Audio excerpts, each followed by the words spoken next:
In the early morning hours of May 24, 1819, in a quiet room inside Kensington Palace in London, a child was born who was not expected to rule an empire. She was named Alexandrina Victoria.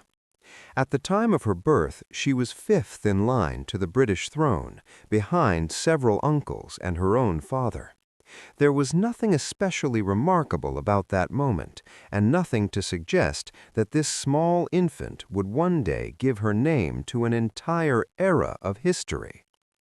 Victoria's early life was sheltered and highly controlled. Her father, Prince Edward, died when she was just 8 months old, leaving her to be raised primarily by her mother, the Duchess of Kent. Together with her mother's advisor, Sir John Conroy, Victoria was placed under a strict system, later known as the Kensington system. She was rarely allowed to be alone, slept in her mother's room until adolescence, and had little contact with other children. This upbringing was meant to make her dependent, obedient, and carefully managed. As Victoria grew older, events beyond her control slowly moved her closer to the throne. One by one, her uncles died without legitimate heirs. By the time she was a teenager, it became clear that she would become queen. On the morning of June 20th, 1837, Victoria was awakened early and informed that her uncle, King William IV, had died during the night. At just 18 years old, she was now Queen of the United Kingdom. Her coronation took place the following year, and although the ceremony was grand, the young queen herself was inexperienced and cautious. She relied heavily on her prime minister, Lord Melbourne, who became a trusted advisor and mentor. In these early years, Britain was already a global power, but it was also a nation in transition. The Industrial Revolution was reshaping cities, labor, and daily life. Factories expanded, railways stretched across the countryside, and large populations moved from rural villages into growing urban centers. Victoria's reign coincided with this massive transformation. While she did not direct industrial change herself, her long presence on the throne provided a sense of continuity and stability during a period of rapid social and economic shifts. Over time, the monarchy became less directly involved in political decision-making and more symbolic in nature. In 1840, Queen Victoria married her cousin, Prince Albert of Saxe-Coburg and Gotha. Their marriage was unusually affectionate for a royal union, and Albert quickly became an important influence on both Victoria and the monarchy itself. He encouraged education, scientific progress, and moral reform. Together, they had 9 children, many of whom would later marry into royal families across Europe, earning Victoria the nickname the Grandmother of Europe. The British Empire continued to expand throughout Victoria's reign. Territories in India, Africa, the Caribbean, and the Pacific came under British control, often through trade, treaties, and military force. In 1858, following a major uprising known as the Indian Rebellion, the British government took direct control of India from the East India Company. Victoria was later proclaimed Empress of India in 1876, a title that symbolized Britain's imperial reach more than her personal involvement. Back home, Britain experienced both progress and hardship. New technologies such as the telegraph, steamships, and improved printing connected people and ideas faster than ever before. At the same time, factory labor was often dangerous, cities were overcrowded, and poverty remained widespread. Gradually, reforms were introduced, laws regulating child labor, expanding voting rights, and improving public health.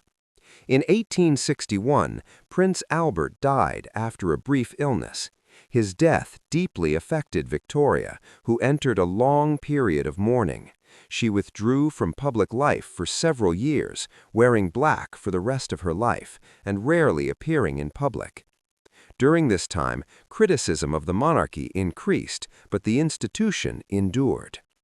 As decades passed, Victoria slowly returned to public duties.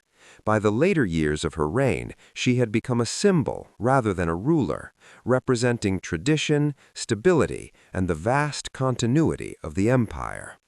Jubilees celebrating her 50th and 60th years on the throne were marked by elaborate ceremonies and displays of imperial unity. By the end of the 19th century, the British Empire spanned nearly a quarter of the world's population. Ships carrying British goods traveled global trade routes, English laws and customs influenced distant lands, and London stood at the center of an interconnected imperial system. Yet beneath the surface, challenges were already forming: nationalism, labor movements, and questions about imperial rule. Queen Victoria died on January 22, 1901, after reigning for more than 63 years. Her death marked the end of an era. The world she left behind was modern, industrial, and deeply interconnected, shaped in countless ways during her lifetime. Her reign did not create the British Empire, nor did it end it, but it gave the empire its most recognizable identity. The Victorian age became associated with progress, restraint, expansion, and contradiction, a time of confidence and complexity that still quietly echoes through modern history. And so, as the long day of the 19th century slowly fades into night, the story of Queen Victoria settles into history, steady and unhurried, like a distant clock ticking softly, marking the passage of time. The years after Queen Victoria's death did not immediately erase her presence. In many ways, the empire continued to move forward in the familiar rhythm that had developed during her long reign. The institutions, habits, and expectations shaped over more than 6 decades did not disappear overnight. Instead, they lingered quietly, like furniture left in a room long after someone has gone.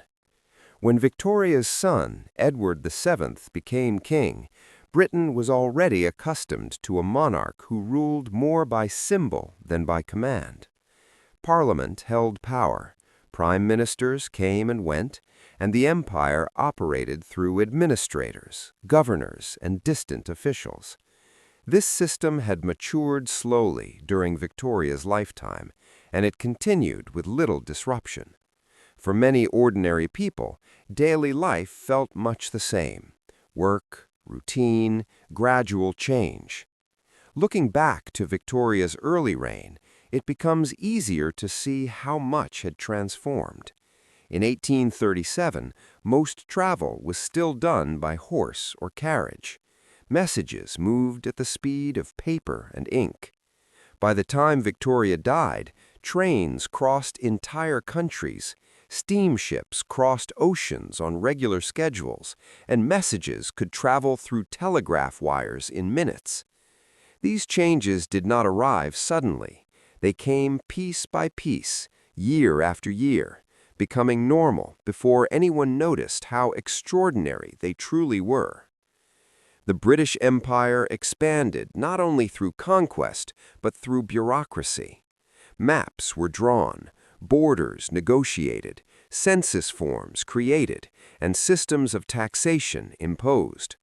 Officials in distant colonies often lived quiet, repetitive lives, filling out reports, enforcing regulations, and maintaining order according to instructions received from London.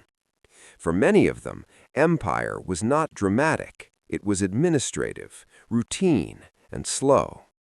In India, railways spread across the subcontinent, connecting cities, ports, and inland regions.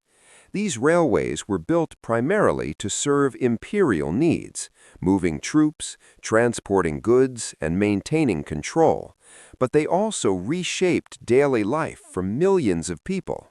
Markets changed.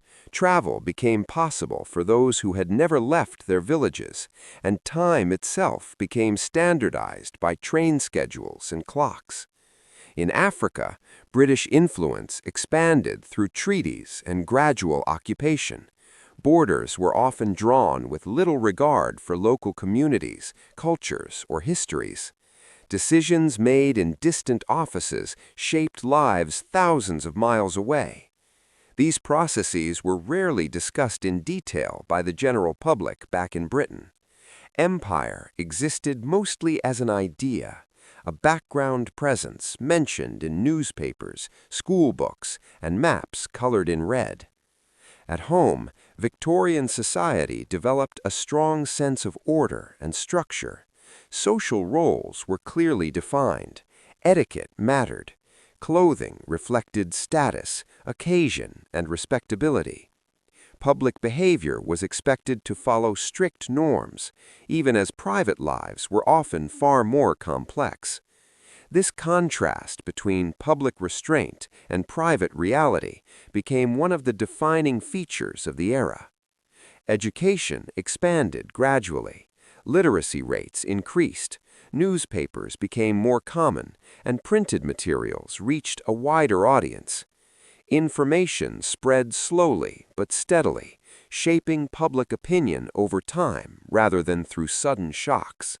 History itself became something that could be read quietly, at home, by lamplight.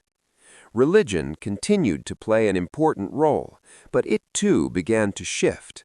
Scientific discoveries, including advances in geology and biology, challenged older explanations of the world. These changes did not overturn belief overnight. Instead, they settled in gradually, existing alongside faith in a state of quiet tension.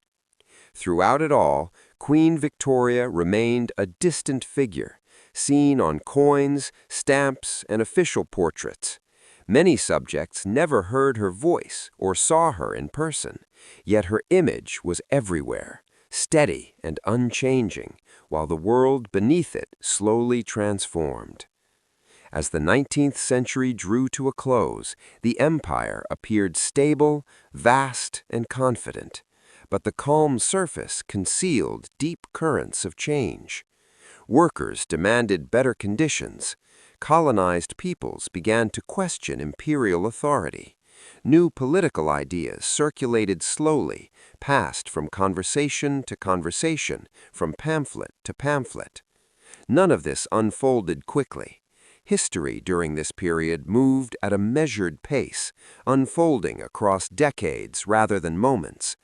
It was a time shaped by routine, by daily labor, regular schedules, and long-term expectations.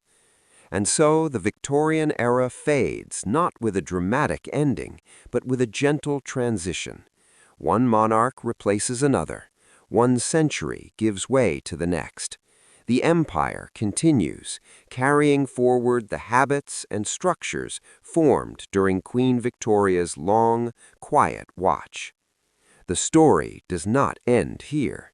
It simply drifts onward, like a steady train moving through the night, its motion constant, its destination still far away, while the soft rhythm of history continues, unhurried and calm. As the new century settled in, the world shaped during Victoria's lifetime continued to function much as it always had, guided by routines that had become deeply familiar. Offices opened each morning. Ships followed scheduled routes. Clerks recorded numbers in ledgers, and letters were written, sealed, and carried across long distances. The empire moved forward not with urgency, but with habit. In Britain itself, daily life at the turn of the century was defined by regularity. Factory whistles marked the beginning and end of shifts. Trains departed according to printed timetables. Streets were lit by gas lamps, later replaced by electric lights that arrived gradually, one neighborhood at a time. These changes were rarely celebrated. They were accepted quietly, becoming part of the background of ordinary evenings and mornings. The monarchy, now under Edward VII, took on a slightly more visible social role, but the structure Victoria had lived within remained intact. The crown stood above politics rather than inside it. Laws were debated in Parliament, not decided by royal command. This balance between tradition and governance had solidified slowly over Victoria's reign and now felt permanent.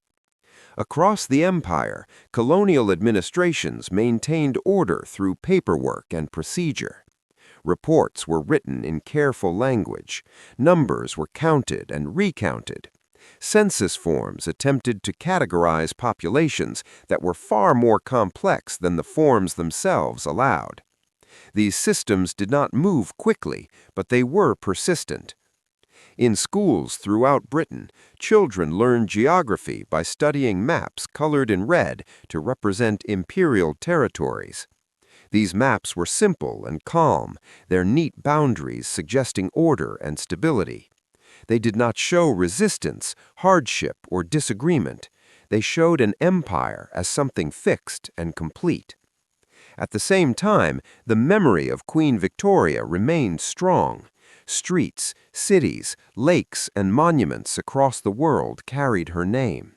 Statues stood quietly in public squares, watching over traffic, markets, and passers-by who rarely stopped to look up. Her presence lingered, not as a living ruler, but as a symbol of continuity. Technological progress continued at a steady pace. Telephones began to appear in offices and government buildings. Electricity spread slowly, changing evenings and altering the rhythms of sleep and work.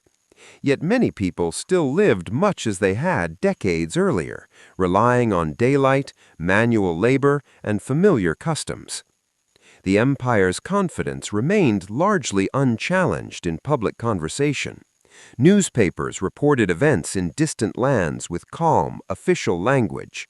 Conflicts were described as matters of administration. Reforms were framed as improvements. The idea that the empire itself might change or decline was rarely discussed openly. Still, beneath the surface, the world was shifting. In many colonies, local leaders and thinkers began to imagine futures shaped by self-rule rather than imperial oversight. These ideas circulated quietly, often ignored or underestimated by those in power. Change, when it came, would not arrive suddenly. It would grow slowly, shaped by long conversations and patient planning. Back in Britain, social life continued with structure and predictability.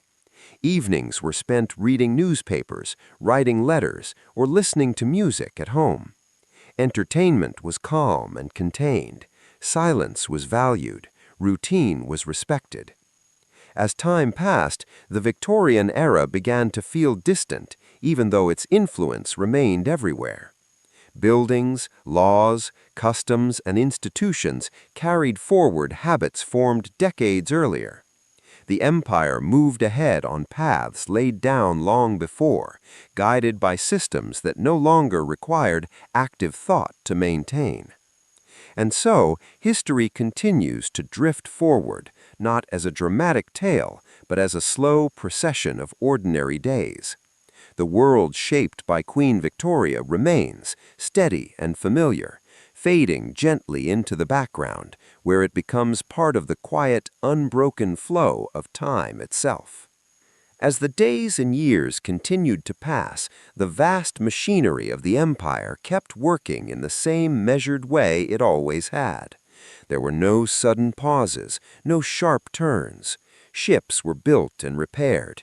Documents were filed and archived. Governors were appointed, served their terms, and returned home. The systems that had taken shape during Queen Victoria's lifetime proved durable, almost self-sustaining.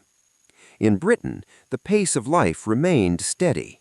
Morning routines repeated themselves with little variation. Shops opened at familiar hours. Streets filled and emptied according to predictable patterns. Even major events were absorbed slowly into public awareness, discussed calmly over tea, or read quietly in the evening paper. The influence of Victorian values continued to shape behavior. Modesty, restraint, and respectability were still praised, even as society began to relax around the edges. Traditions remained strong because they were familiar, not because they were enforced. People followed them simply because they had always done so. Across the empire, English remained the language of administration. Legal systems based on British models operated in distant lands, often unchanged for years at a time. Courtrooms followed procedures that had been written down decades earlier.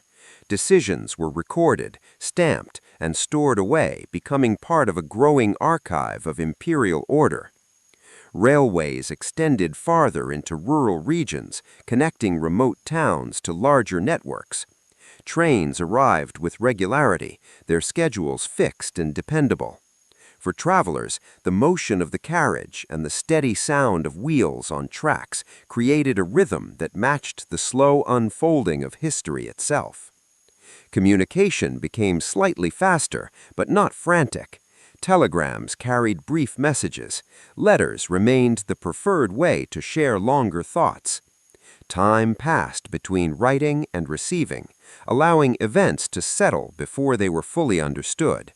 Nothing felt immediate. The memory of Queen Victoria softened with time. Younger generations knew her only through portraits and lessons in school. Her long reign became a chapter in history books, summarized in calm language. The dramatic moments were smoothed out, leaving behind a sense of endurance rather than excitement. The empire, still large and powerful, continued to present itself as permanent. Exhibitions displayed goods from distant colonies. Ceremonies reinforced unity. Maps were updated but rarely questioned. To many, it seemed that the imperial order would simply continue, unchanged, for generations. Yet history rarely moves in straight lines. Beneath the quiet surface, pressures slowly accumulated. Economic changes altered industries, political ideas shifted gradually. Voices that had once been distant began to grow clearer. These developments were not loud. They did not disturb the sleep of the empire. They waited. In homes across Britain, evenings grew quiet as lamps were dimmed and books set aside. Outside, streets emptied. The long century that had begun under Queen Victoria continued to drift forward, carrying with it the habits, systems, and assumptions she had come to represent.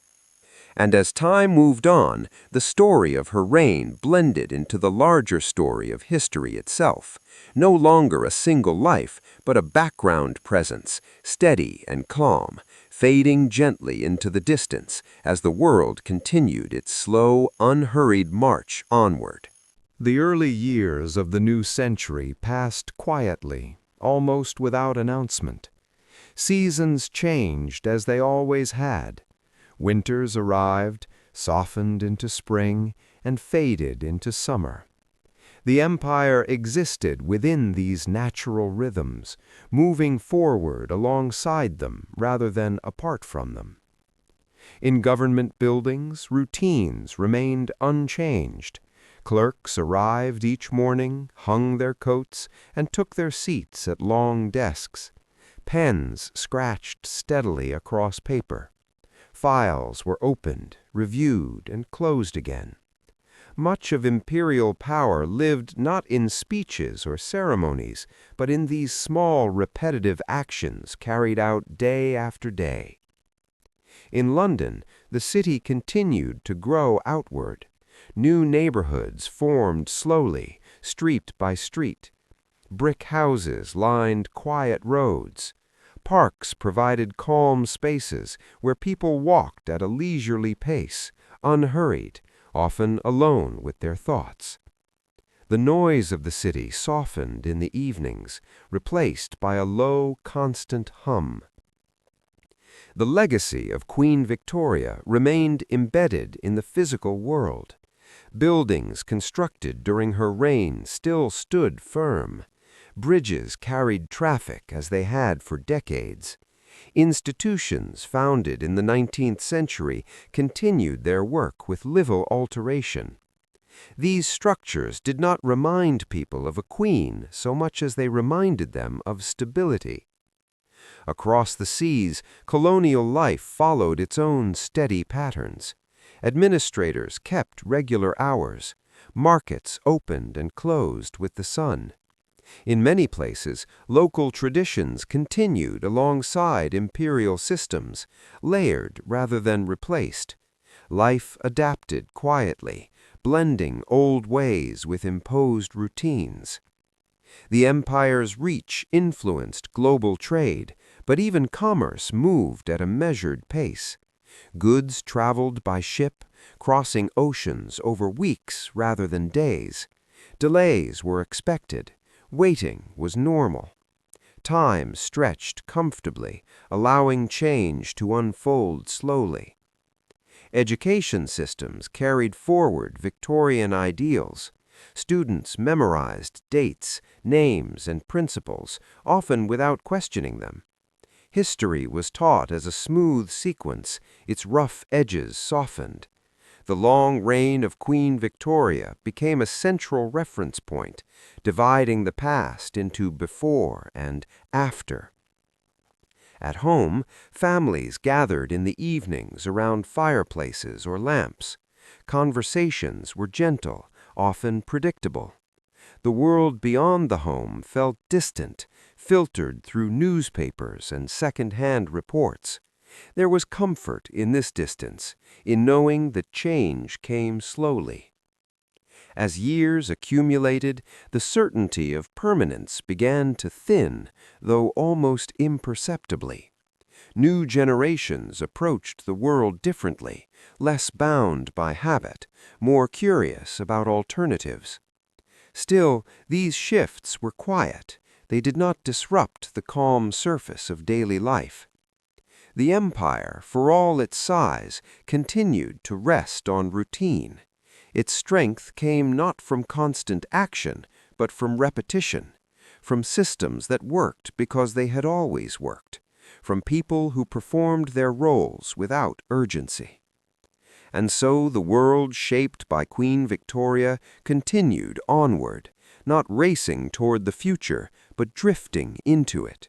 Each day folded gently into the next, carrying history forward at a pace slow enough to feel almost still, as the long story of empire settled deeper into the background of time. Time continued its quiet passage, indifferent to borders and titles. The empire, so carefully arranged on paper and map, moved forward one ordinary day at a time. There were no announcements to mark its persistence. It simply remained, present in routines that repeated themselves with gentle consistency.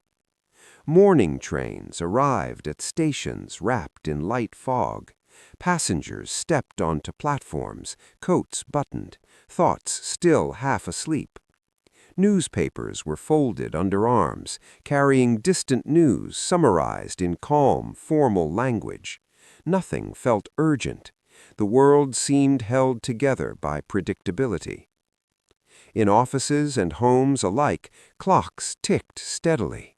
Time was measured carefully now, standardized and shared, a quiet inheritance of the Victorian age. Hours were divided neatly. Work had its place, rest had its place, and night arrived with reliable certainty. The memory of Queen Victoria no longer felt personal to most people. She had become historical rather than human. Her image, once familiar and living, had settled into textbooks and museum halls.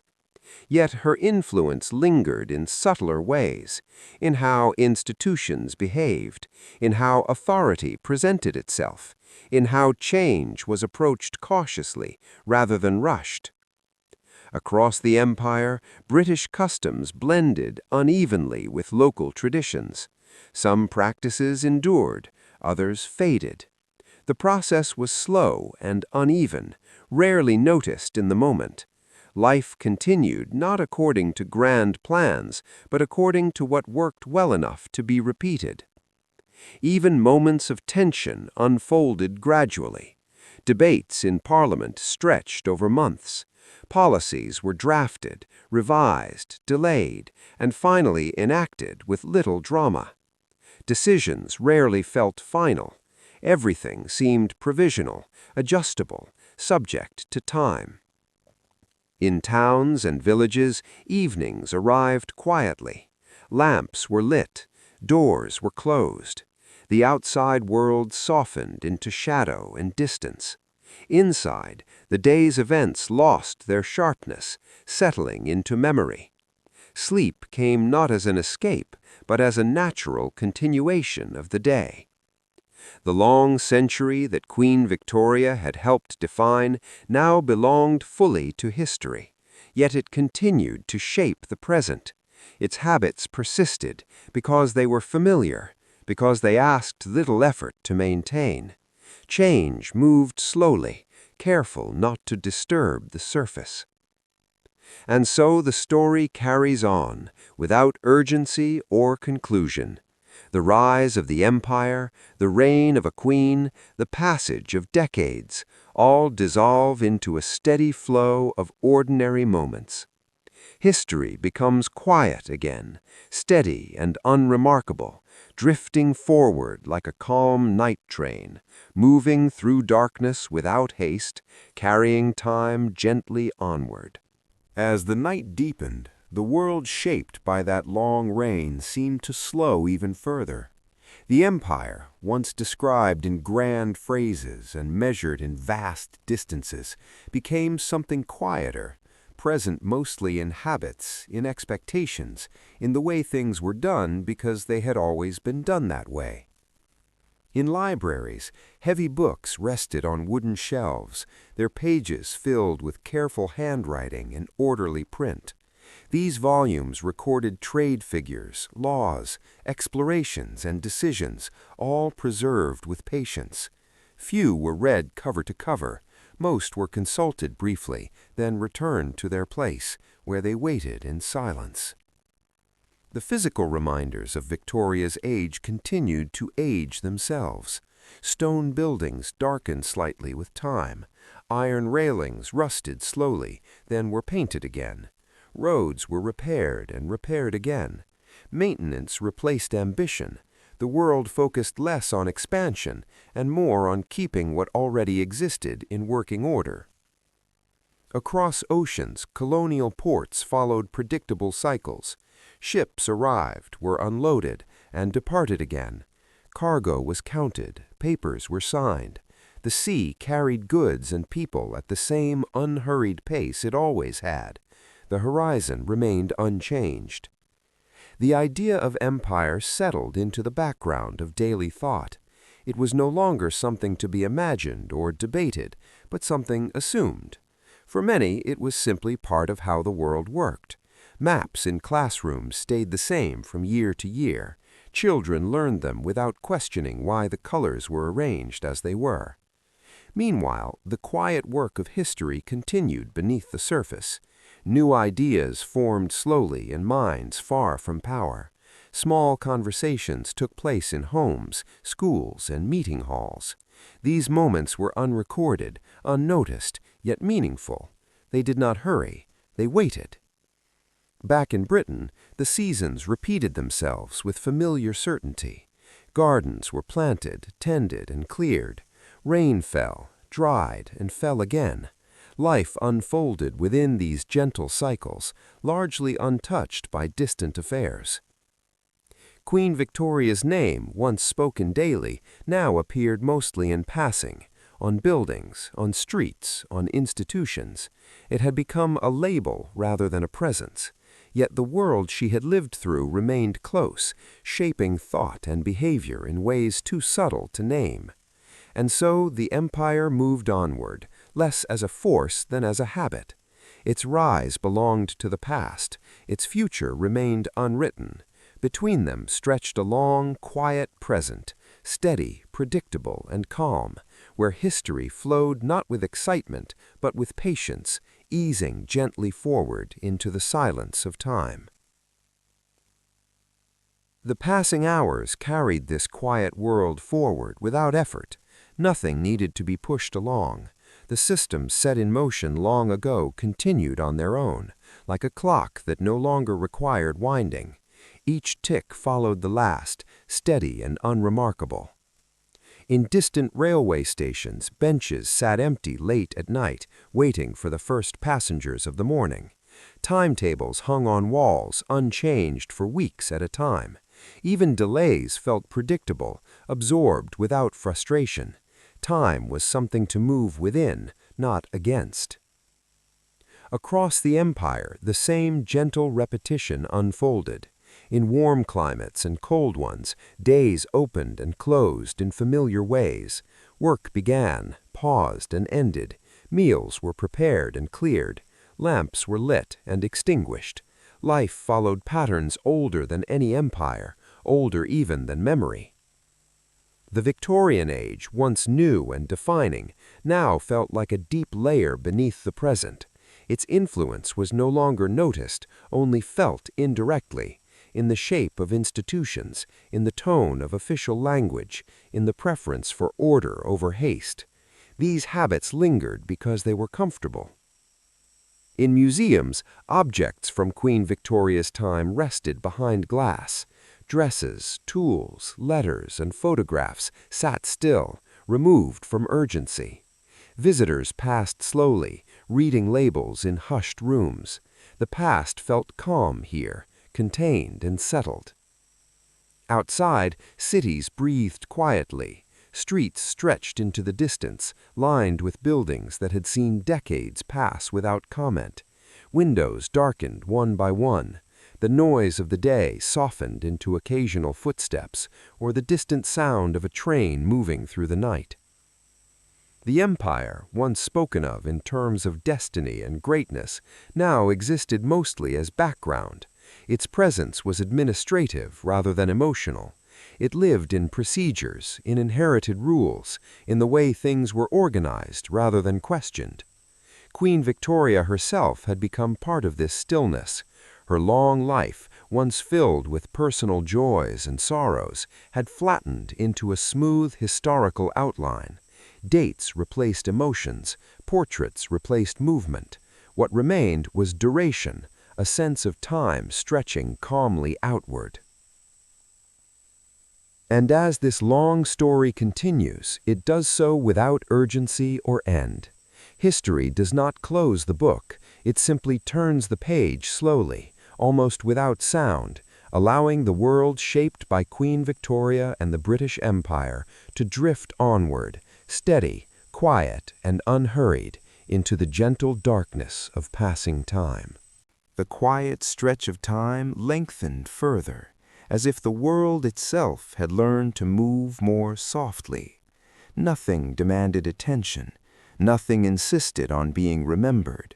The empire, the era, the long reign that once seemed so central, now rested comfortably in the background, like a familiar landscape seen through a train window at night.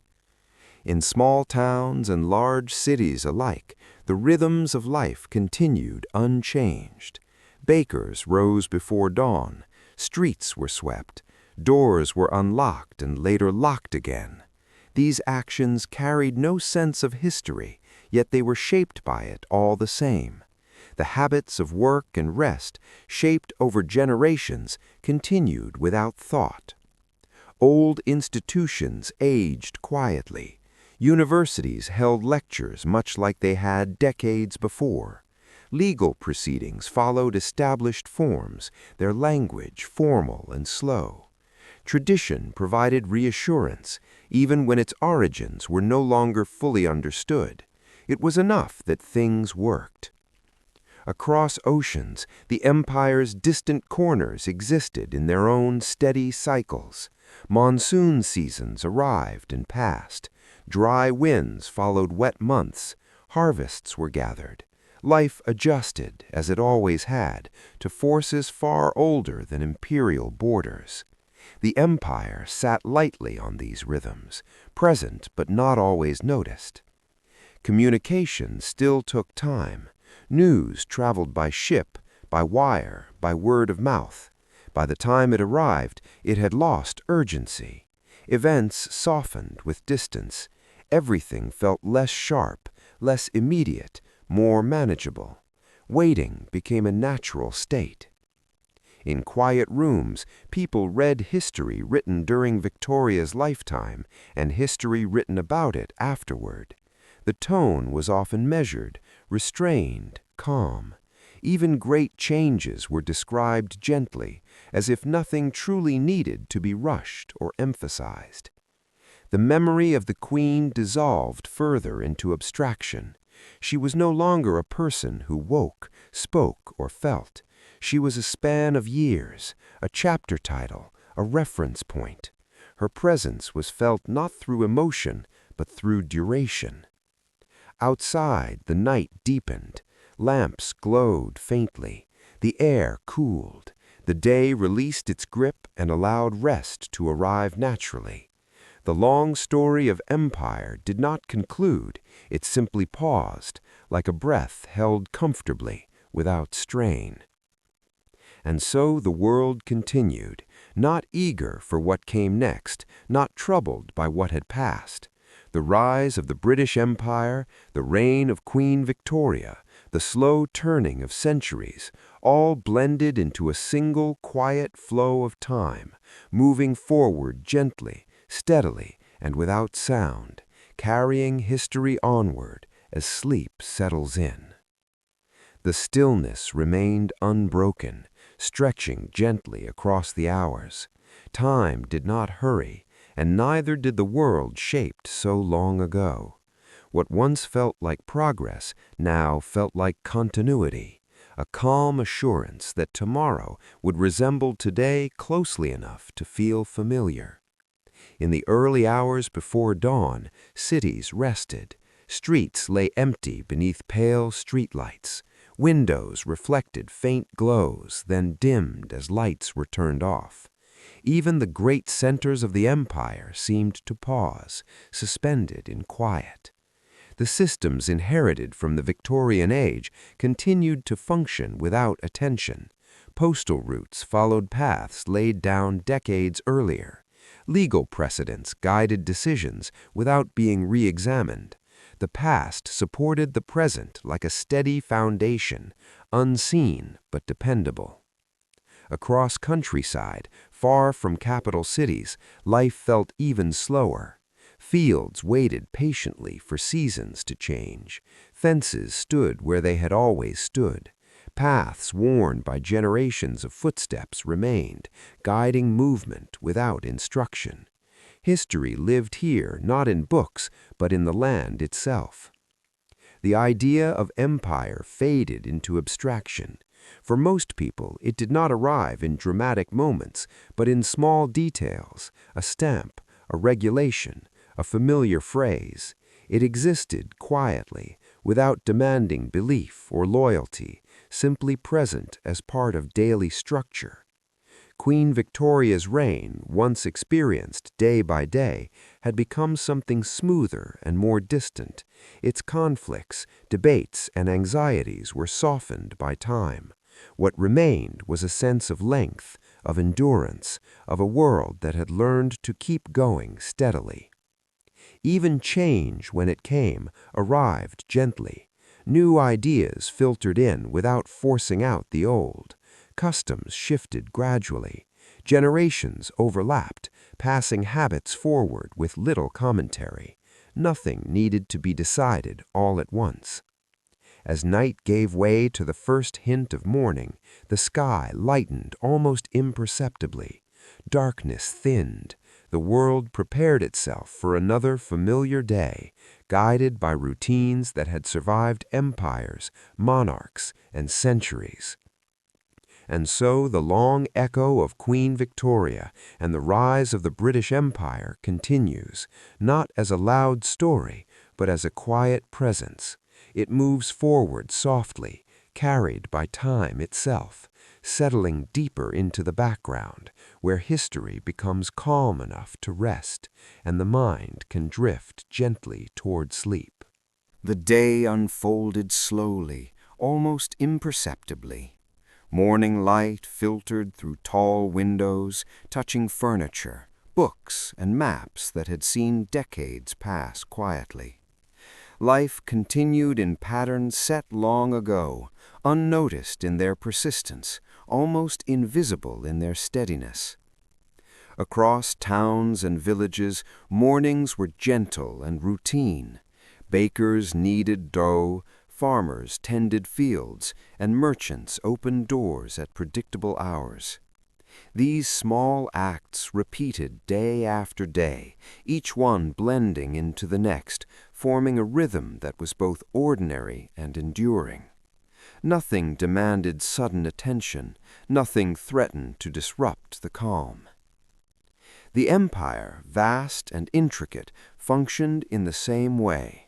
Far-off colonies followed rules and schedules laid down decades earlier.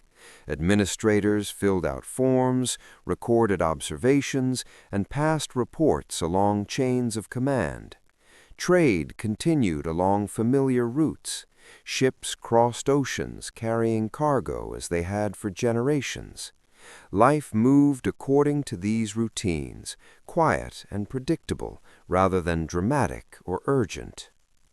Queen Victoria herself had become part of this enduring backdrop. Her portrait hung in halls, her name marked streets, buildings, and institutions. Her life, once vibrant and detailed, had flattened into a timeline of years and events. Even the most personal moments of grief, joy, or curiosity were now absorbed into calm historical narrative, observed and understood without urgency. Education carried forward this steadiness. Children learned history as a sequence of dates, places, and names. Maps marked boundaries without debate.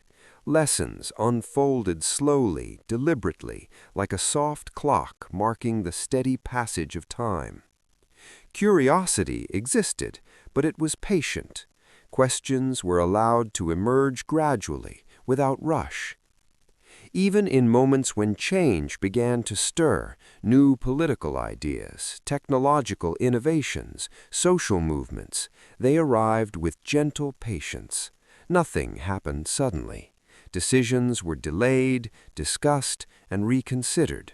Small adjustments quietly reshaped routines. Life continued to flow forward without disruption, maintaining a comforting sense of order. Evenings returned predictably. Streets darkened. Lamps were lit. Families gathered quietly at home. Conversation moved at a gentle pace. Outside, the distant sound of the city slowed to a faint hum. Across oceans, colonial towns settled into their own rhythms. The world continued soft and measured, unhurried in its unfolding. And so the story of Queen Victoria, of the rise and endurance of the British Empire, drifts forward gently. It is not a tale of sudden drama or abrupt change. It is a story of steady persistence, of systems and habits that carry themselves quietly through decades, through generations. Time moves onward, soft and unbroken, inviting the mind to follow its slow, calm rhythm into sleep. The night deepened once more, folding the world into its quiet embrace. Cities lay in gentle darkness, only the soft glow of lamps or distant fires marking the passage of hours.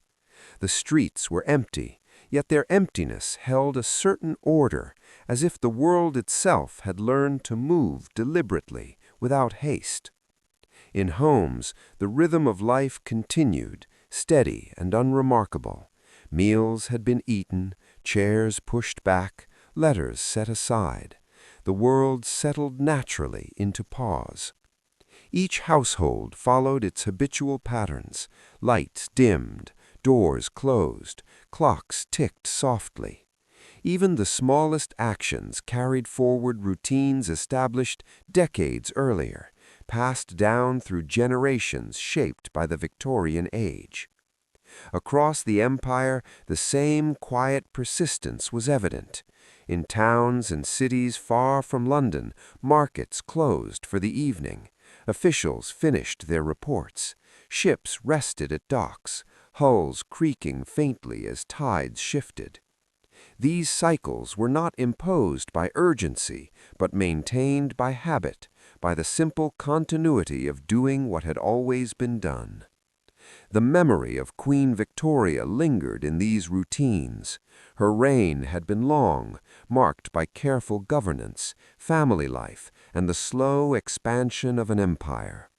The details of her personal life, her joys, her mourning, her quiet influence, had softened into abstractions, leaving only a sense of duration and endurance.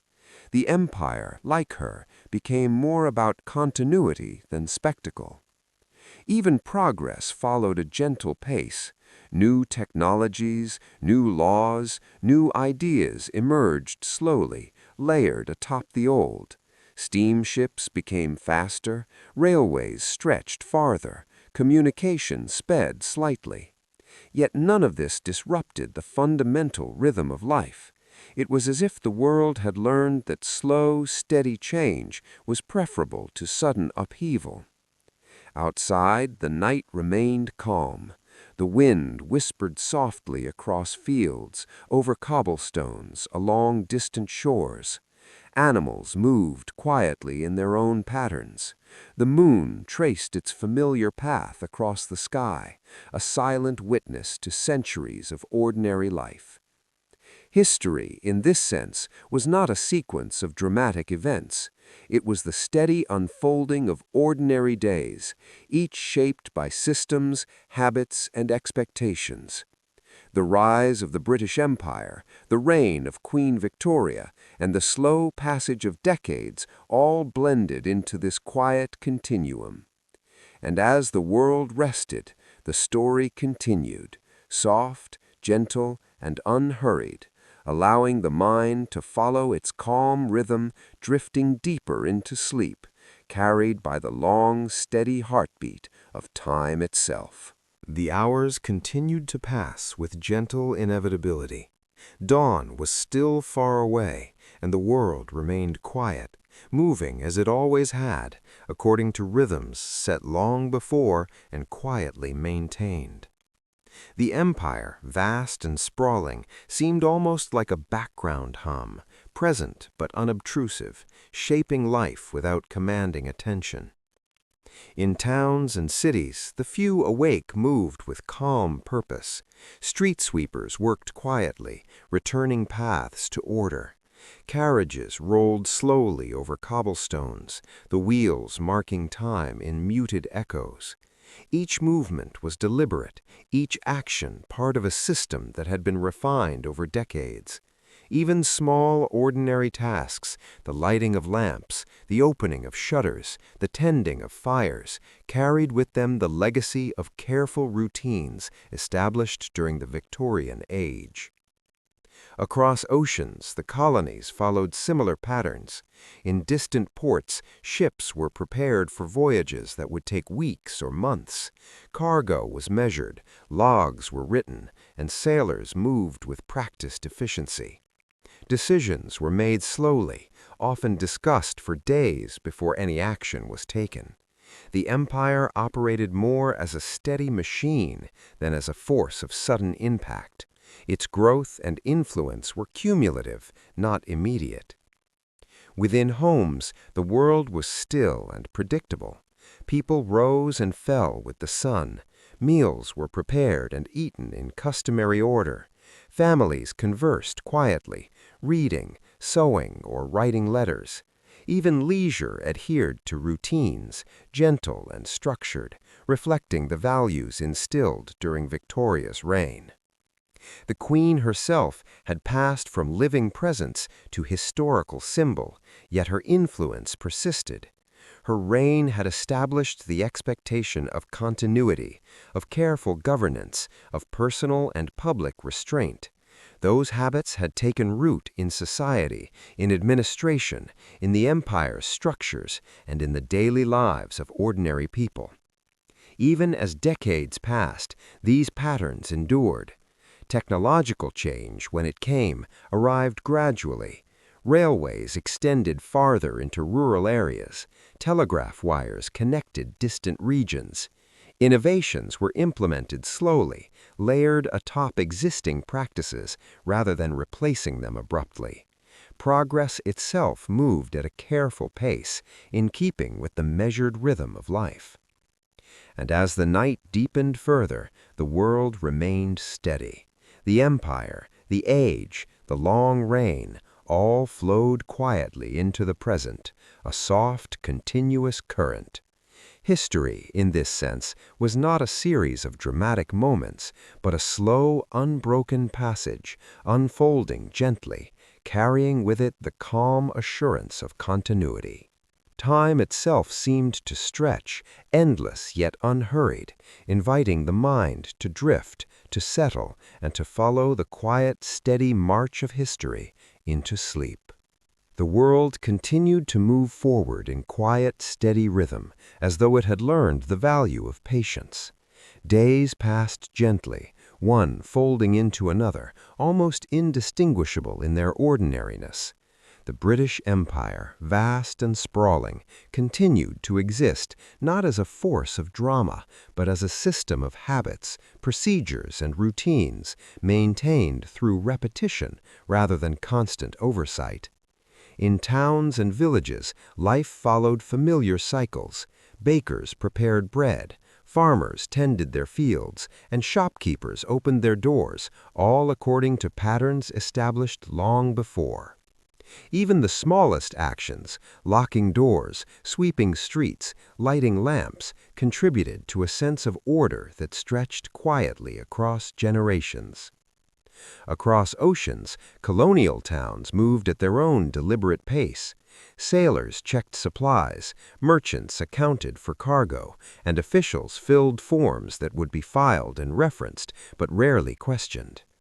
The empire's reach was vast, yet it often existed more as an invisible framework than as an imposing presence, shaping daily life subtly, almost imperceptibly. Queen Victoria herself had become a figure of memory rather than action. Her portrait, her name, her legacy, all were reminders of continuity. The lessons of her reign were embedded not in dramatic events, but in the slow, patient structures she left behind: orderly governance, careful administration, and the quiet endurance of institutions. Even change arrived gradually.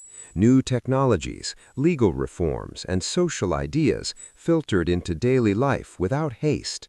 Steamships traveled faster, railways extended farther, and communication sped slightly, but these changes were absorbed calmly, without disrupting the rhythm of routine. Life adapted slowly, layer upon layer, like sediment forming over centuries. As the night deepened further, the world outside grew quieter. Lamps dimmed, streets emptied. The distant sound of a train, a horse, or the soft wind across fields carried without urgency. Time itself seemed to move more slowly, stretching and settling, allowing everything beneath it, the empire, the institutions, the lives of millions, to continue in peaceful continuity. And so the story of Queen Victoria and the rise of the British Empire drifts gently onward, not as sudden upheaval, not as sharp turns of fate, but as a slow, steady current, carrying history forward, unhurried and calm, into the long, quiet night.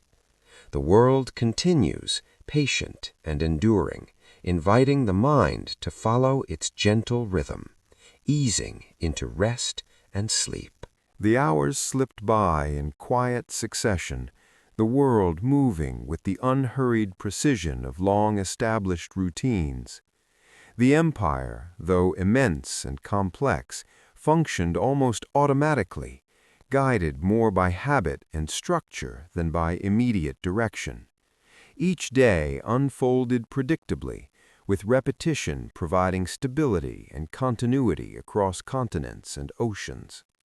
In towns and villages, mornings were gentle and unremarkable. Windows opened to let in soft light. Smoke rose slowly from chimneys. Markets prepared for the day. Merchants arranged their goods with practiced care, and children began lessons in schools that had operated the same way for decades. These ordinary patterns, repeated day after day, formed the backbone of a society that valued continuity above sudden change. Across distant colonies, life followed similar rhythms. Officials reviewed reports, counted inventories, and filed documents that would influence decisions long after the day had ended. Ships lay in ports, waiting their turn to cross oceans. Messages were dispatched by telegraph or post, arriving days or weeks later, carrying news that was always slightly delayed and thus softened by distance. The empire moved like a slow river, wide and steady, its currents felt more than seen. Back home in Britain, Queen Victoria's presence persisted, though now almost entirely symbolic. Portraits adorned halls, statues watched over squares, and her name marked institutions, streets, and public spaces. Her life, once filled with personal triumphs and sorrows, had become distilled into a sequence of years and milestones. Yet the influence of her reign remained embedded in the way the empire conducted itself, in the expectations of orderly governance, and in the habits of daily life. Change occurred quietly, almost imperceptibly. Railways extended farther into the countryside. Steamships became marginally faster. Telephone lines connected distant towns. These innovations were introduced with deliberation, absorbed gradually into routines that were already in place. Progress did not rush, and life continued with measured consistency. Evenings settled with the same soft predictability. Streets emptied as lamps were lit. Homes grew quiet, and the world seemed to breathe in unison. The distant hum of activity faded into silence, leaving only the gentle rhythm of time passing. And so the long story of Queen Victoria and the rise of the British Empire moves forward, not with urgency, not with sudden drama, but as a slow, steady current. It drifts into history calmly, like twilight dissolving into night, carrying the weight of decades, the continuity of systems, and the quiet endurance of human habit, inviting the mind to follow its gentle, unbroken path into rest and sleep. The night stretched on, carrying the world forward in the same quiet, unhurried rhythm that had persisted for decades. Time moved neither fast nor slow. It simply continued, steady and measured, like the soft ticking of a distant clock. The British Empire, sprawling across continents, functioned not as a series of dramatic events, but as an intricate web of repeated actions and enduring routines. In quiet towns and cities, households followed their familiar patterns. Fires were tended, lamps were lit and dimmed, doors opened and closed according to long-established schedules. Streets remained empty and orderly, with only the occasional figure moving in calm, deliberate steps. Even the simplest acts, a baker kneading dough, a clerk sorting papers, a child reading by lamplight, were part of the enduring rhythm of life that carried forward the influence of Victoria's reign. Across oceans, colonial towns mirrored this steady pulse. Sailors checked rigging and cargo with practiced hands. Administrators reviewed reports and signed documents that would be stored in archives, awaiting the future without urgency. Ships waited patiently at ports, tides shifting slowly beneath them, a reminder of how life had long been dictated by nature and schedule rather than by haste. The queen herself had become entirely a figure of history. Her presence, once immediate and personal, now existed as portraits, statues, and the structured memory of textbooks. Her long life, her careful rule, her marriage and family, all had been distilled into symbols of stability and endurance. Her influence lived on in habits, in procedures, in the quiet persistence of the institutions she had shaped. Even change arrived cautiously. New laws, technological innovations, and social ideas were adopted slowly, layered over existing customs rather than replacing them abruptly. The telegraph sped communication slightly, railways reached farther, and electricity illuminated homes more steadily, but none of these shifts disrupted the fundamental rhythm of life. Everything unfolded according to routine, allowing society to absorb change as it naturally occurred. As the night deepened further, the world seemed suspended in a calm, unbroken flow. Wind whispered softly across fields and city streets alike. Rivers moved steadily toward the sea. The moon traced its familiar path across the sky, observing centuries of quiet, persistent activity. And so the story of Queen Victoria and the rise of the British Empire continues to drift gently forward. It does not rush, it does not shout, it does not demand attention. It moves in long, calm arcs, carried by the steady passage of time, allowing the mind to follow its soft, deliberate rhythm into rest, into peace, and ultimately into sleep. The hours passed softly, one into another, with no sudden interruptions. Dawn had not yet arrived, and the world remained immersed in the steady calm of night. The British Empire, vast and intricate, continued to exist more as an enduring system than as a collection of events. Its power was maintained quietly, through repetition, through small, deliberate actions repeated day after day. In towns and villages, life followed the same gentle patterns. Streets were empty, shops closed, and homes were still. The occasional lamp flickered as someone moved through a room. Bakers had long finished their work, farmers rested, and the rhythm of ordinary life hummed steadily beneath the surface of history. Each act, however small, contributed to a continuity that spanned decades. Across distant colonies, the pulse of daily life mirrored this quiet persistence. Administrators filed reports that would be referenced months later. Sailors prepared ships for journeys that might take weeks. Markets opened and closed according to predictable schedules. Even the farthest reaches of the empire moved according to systems that demanded attention only to the extent that they maintained themselves. Queen Victoria herself had faded entirely into history. Her life, once full of personal moments, had become a measured timeline of years and events.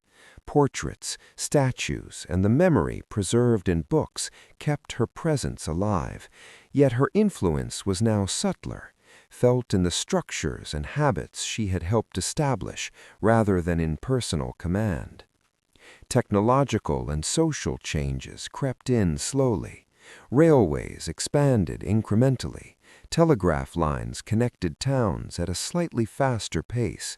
New laws and reforms were enacted with care, integrated into the daily routines of ordinary life without disrupting the established order. Change was absorbed, not rushed, moving as patiently as the empire itself. As the night deepened further, even the smallest sounds seemed hushed. A distant train rattled softly along its tracks. A gentle breeze moved through trees and across fields. Rivers and seas continued their slow journeys, unconcerned with human schedules. Time itself seemed to stretch, unhurried, carrying the weight of decades, the quiet endurance of institutions, and the gentle persistence of lives shaped by them. And so the story of Queen Victoria and the rise of the British Empire drifts onward, slow, steady, and unbroken. It moves like a calm river through history, carrying with it the legacy of order and continuity, inviting the mind to follow its gentle, rhythmic flow into rest and the deep quiet of sleep. The night carried on with the same unbroken calm, and the world, vast and layered, seemed to breathe with a gentle, measured rhythm. The British Empire, sprawling across continents and oceans, continued not through sudden action or dramatic events, but through enduring routines and quiet systems that had been built over decades. Its presence was felt in the ordinary, the habitual, and the familiar. In towns and villages, mornings still seemed far away. Streets lay empty, lamps glowed softly in the windows, and the occasional step echoed faintly in the still air. Families slept, their patterns repeating day after day, each routine a thread woven into the long fabric of ordinary life. Small acts, locking doors, stirring fires, tending animals formed a subtle continuity that spanned generations. Across distant colonies, life moved at the same measured pace. Ships rested in quiet harbors. Sailors prepared for the next journey with careful attention, reviewing ropes and cargo without rush. Administrators signed documents and filled ledgers, their actions recorded and stored for the future. The machinery of empire moved smoothly, invisible in its operation, enduring without spectacle. Queen Victoria herself had become entirely a figure of history. Her portraits hung in halls, her name labeled streets, schools, and institutions. Her presence, once living and immediate, was now symbolic, preserved in the quiet structures she had helped shape. Governance, society, and daily life all bore traces of her influence, not through grand gestures, but through the slow, patient work of systems maintained over decades. Even the small changes that came, new technologies, modest reforms, the expansion of railways and telegraph lines, slid seamlessly into these routines. Progress arrived gradually, layer upon layer, absorbed patiently, never overwhelming the calm order that had taken root.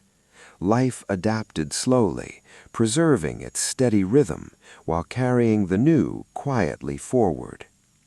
Outside, the night deepened further. A soft wind brushed across fields and city streets alike. Rivers moved in their unhurried courses. The moon traced its familiar arc across the sky, a silent observer of generations flowing through history. And so the story of Queen Victoria and the rise of the British Empire drifts onward, slow, steady, and unbroken. It moves like a calm river through history, carrying with it the legacy of order and continuity, inviting the mind to follow its gentle, rhythmic flow into rest and the deep quiet of sleep. The world moved onward, hour by hour, almost imperceptibly. The quiet rhythm of life carried forward the legacy of Queen Victoria's era, each day echoing patterns established decades earlier. The British Empire, vast and complex, continued to function not through drama, but through the patient repetition of ordinary acts, each one contributing to an enduring sense of order. In towns and villages, life followed its predictable cadence. The occasional creak of a door, the soft rustle of papers, the faint steps of someone moving through a room, all were reminders of a world that operated steadily, without sudden interruption. Streets remained quiet, Lamps glowed softly in windows, and households maintained their routines with a calm, almost automatic consistency. Across oceans, colonial settlements mirrored this quiet persistence. Ships rested in harbors, their crews preparing slowly and methodically for departures days or weeks away. Officials processed paperwork, filed reports, and reviewed inventories. Markets opened and closed according to familiar schedules. The empire's presence was not felt through grandeur or spectacle, but through these small, continuous actions that maintained its vast structure. Queen Victoria herself had become fully a figure of memory and history. Her life, once lived with all its joys and sorrows, had been distilled into portraits, dates, and institutions that bore her name. Yet her influence endured quietly in the orderly governance of the empire, the persistence of social habits, and the slow, steady rhythms of daily life. Her legacy had become something subtle, almost invisible, yet undeniably present. Technological and social changes arrived gradually. Telegraph lines, railways, and later electricity were integrated carefully into routines. Society adapted slowly, absorbing each innovation without disruption. Life continued largely as it always had, guided by the habits and structures inherited from the long Victorian reign. Outside, the night remained still. Trees swayed gently in the soft wind. Distant rivers moved at their steady pace. The moon traced its familiar path across the sky. Even the smallest details, the creak of a floorboard, the faint glow of a lamp, the hush of a sleeping household, contributed to the quiet, continuous rhythm of the world. And so, the story of Queen Victoria and the rise of the British Empire drifts onward, softly and unhurriedly. It unfolds not in sudden crises or dramatic upheaval, but in the enduring constancy of ordinary life, the patient maintenance of systems, and the gentle, unbroken flow of time itself, carrying history forward, calm and steady, inviting the mind to drift slowly, peacefully into sleep. The night deepened even further, folding the world into a quiet stillness that seemed almost eternal. Time moved without haste, each moment blending seamlessly into the next. The British Empire, once a force of ambition and expansion, now persisted through the quiet repetition of routines, the unspoken agreements of governance, and the slow, patient passage of everyday life. In the towns and villages, the world was hushed. Lamps glowed faintly in windows, smoke drifted from chimneys, and the occasional footsteps of someone moving through the streets were absorbed into the soft silence. Houses maintained their rhythms, fires burning low, clocks ticking steadily, doors opening and closing in patterns unchanged for decades. Each ordinary act was part of a larger, invisible machinery that carried society forward without urgency.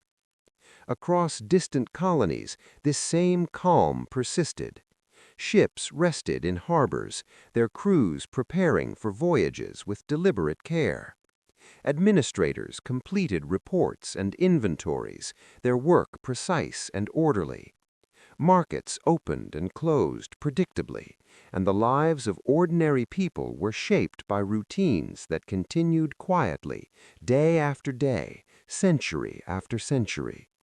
The empire's reach was vast, but it was woven into life in ways so subtle that its presence was often felt only in the steady functioning of systems. Queen Victoria herself existed now entirely in memory and symbol. Portraits hung in halls, her name graced institutions, and history books recorded her life in careful, measured language.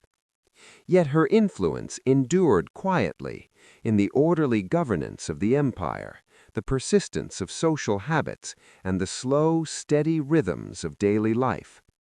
Her legacy had become something subtle, almost invisible, yet undeniably present. Technological and social changes arrived gradually. Telegraph lines, railways, and later electricity were integrated carefully into routines. Society adapted slowly, absorbing each innovation without disruption. Life continued largely as it always had, guided by the habits and structures inherited from the long Victorian reign. Outside, the night remained still. Trees swayed gently in the soft wind. Distant rivers moved at their steady pace. The moon traced its familiar path across the sky.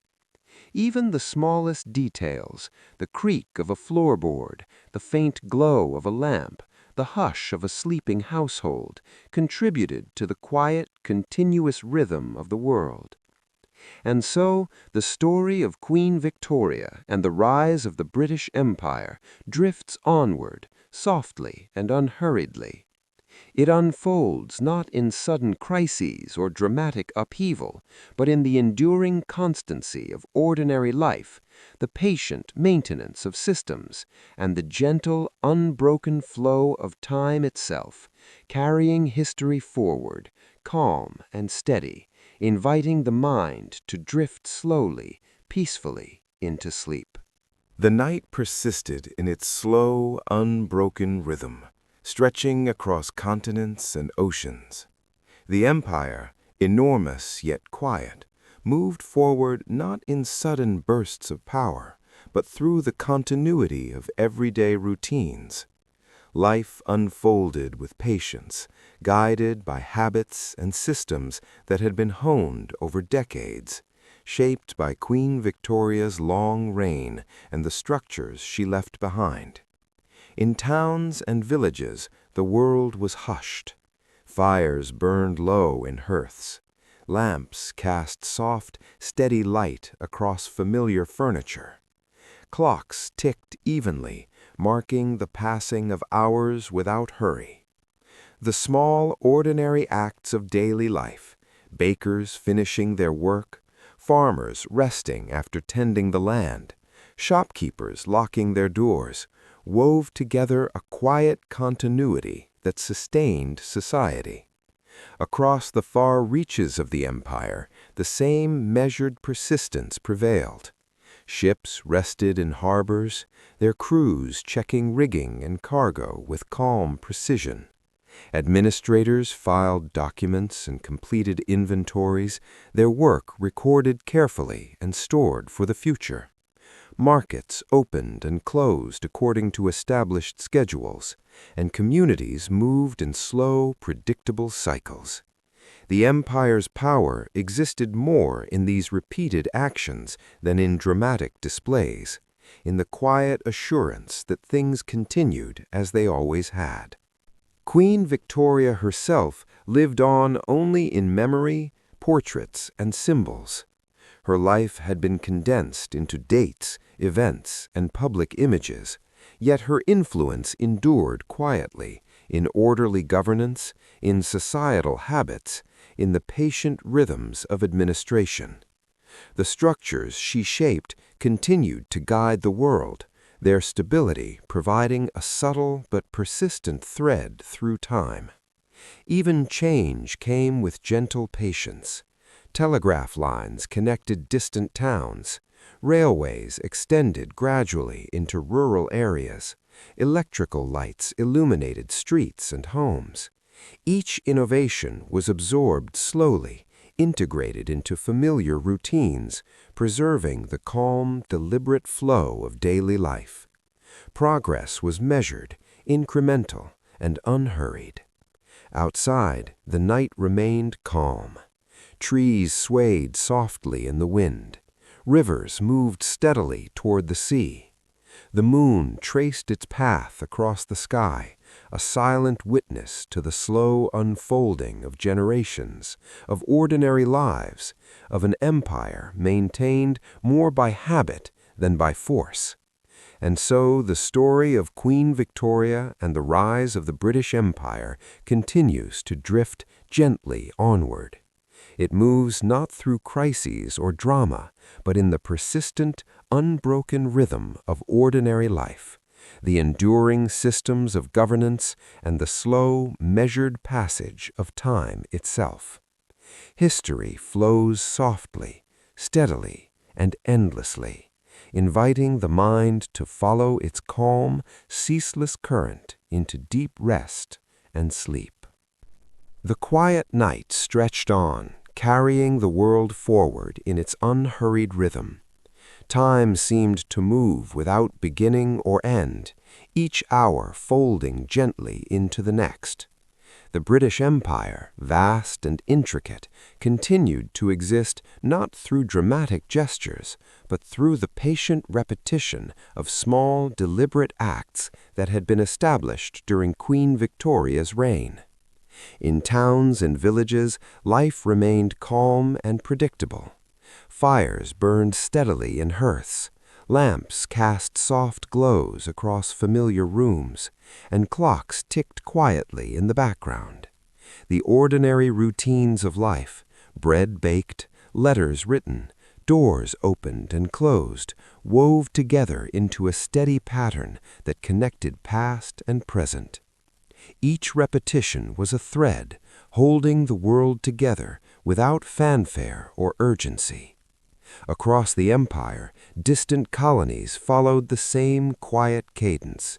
Ships rested at docks, crews checked cargo, and administrators reviewed reports, filing them carefully for the future. Markets operated according to long-established schedules, communities continued their customary practices, and the machinery of governance moved smoothly, largely invisible to those it affected. The empire's power lay not in spectacle, but in the endurance of these patterns, sustained day after day. Queen Victoria's presence existed now only in memory, in portraits, in the names of institutions and streets. Her personal life, the griefs, the triumphs, the quiet moments, had been distilled into a history measured in dates and events. Yet her influence endured, subtly, in the structures, routines, and habits she had helped establish. Her reign had taught the empire patience, order, and the quiet power of continuity. Change arrived slowly, like a gentle tide. Railways stretched farther, telegraph wires connected distant towns, electrical lights illuminated streets and homes. Each innovation was absorbed carefully, integrated into life without disrupting the familiar rhythm. Life adapted gradually, allowing the calm flow of history to continue unbroken. Outside, the night remained still. The wind moved softly across fields and cobblestones. Rivers flowed with steady persistence. The moon traced its silent path, observing the slow unfolding of generations, of ordinary lives, of an empire maintained more by habit than by force. And so the story of Queen Victoria and the rise of the British Empire continues to drift gently onward. It moves not through crises or drama, but in the persistent, unbroken rhythm of ordinary life, the enduring systems of governance, and the slow, measured passage of time itself. History flows softly, steadily, and endlessly, inviting the mind to follow its calm, ceaseless current into deep rest and sleep. The quiet night stretched on, carrying the world forward in its unhurried rhythm. Time seemed to move without beginning or end, each hour folding gently into the next. The British Empire, vast and intricate, continued to exist not through dramatic gestures, but through the patient repetition of small, deliberate acts that had been established during Queen Victoria's reign. In towns and villages, life remained calm and predictable. Fires burned steadily in hearths, lamps cast soft glows across familiar rooms, and clocks ticked quietly in the background. The ordinary routines of life, bread baked, letters written, doors opened and closed, wove together into a steady pattern that connected past and present. Each repetition was a thread, holding the world together without fanfare or urgency. Across the empire, distant colonies followed the same quiet cadence. Ships rested at docks, crews checked cargo, and administrators reviewed reports, filing them carefully for the future. Markets operated according to long-established schedules, communities continued their customary practices, and the machinery of governance moved smoothly, largely invisible to those it affected. The empire's power lay not in spectacle, but in the endurance of these patterns, sustained day after day. Queen Victoria's presence existed now only in memory, in portraits, in the names of institutions and streets. Her personal life, the griefs, the triumphs, the quiet moments, had been distilled into a history measured in dates and events. Yet her influence endured subtly in the structures, routines, and habits she had helped establish. Her reign had taught the empire patience, order, and the quiet power of continuity. Change arrived slowly, like a gentle tide. Railways stretched farther, telegraph wires connected distant towns, electrical lights illuminated streets and homes. Each innovation was absorbed carefully, integrated into life without disrupting the familiar rhythm. Life adapted gradually, allowing the calm flow of history to continue unbroken. Outside, the night remained still. The wind moved softly across fields and cobblestones. Rivers flowed with steady persistence. The moon traced its silent path, observing the slow unfolding of generations, of ordinary lives, of an empire maintained more by habit than by force. And so the story of Queen Victoria and the rise of the British Empire continued. The night wore on, deeper and calmer, carrying the world in its slow, steady rhythm. Time moved gently, almost imperceptibly, and the empire, vast as it was, persisted not through sudden displays of power, but through the quiet repetition of routines, systems, and daily habits that had been established long ago. In villages and towns, life remained calm. Lamps glowed softly through windows, fires burned low in hearths, and clocks ticked steadily, marking hours that unfolded without rush. Families moved quietly through rooms, tending to small chores, reading, writing letters, or simply sitting in thoughtful stillness. These simple acts, repeated across generations, formed a pattern that carried the influence of Victoria's long reign into the present. Far across the empire, the same gentle persistence was evident. Ships rested in harbors, their crews performing careful inspections in preparation for distant voyages. Administrators checked inventories and completed reports, filing them for future reference. Markets opened and closed according to familiar schedules. Life moved with a steady pulse, maintained less by command than by the accumulation of habitual, ordinary actions. Queen Victoria herself existed now entirely as memory and symbol. Her portraits hung in halls, her name marked streets and institutions, and history recorded her life in measured, unhurried language. Yet her influence endured in the habits of governance, in societal structures, and in the patient rhythms of everyday life. Her legacy was subtle, embedded in the quiet, enduring systems of an empire that had learned to sustain itself. Even the changes of the era arrived gradually. Railways expanded slowly into rural areas. Telegraph lines reached distant towns. Electricity illuminated streets and homes in small increments. Each innovation was absorbed carefully, woven into the routines of life without disturbing the gentle flow of time. Progress was patient, measured, and deliberate. Outside, the night remained calm. Winds brushed softly through trees.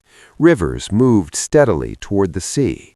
Distant towns slept under the watch of faintly glowing lamps. Every sound, the creak of a floorboard, the distant footsteps of someone walking, the gentle rustle of leaves, blended seamlessly into the unbroken rhythm of history.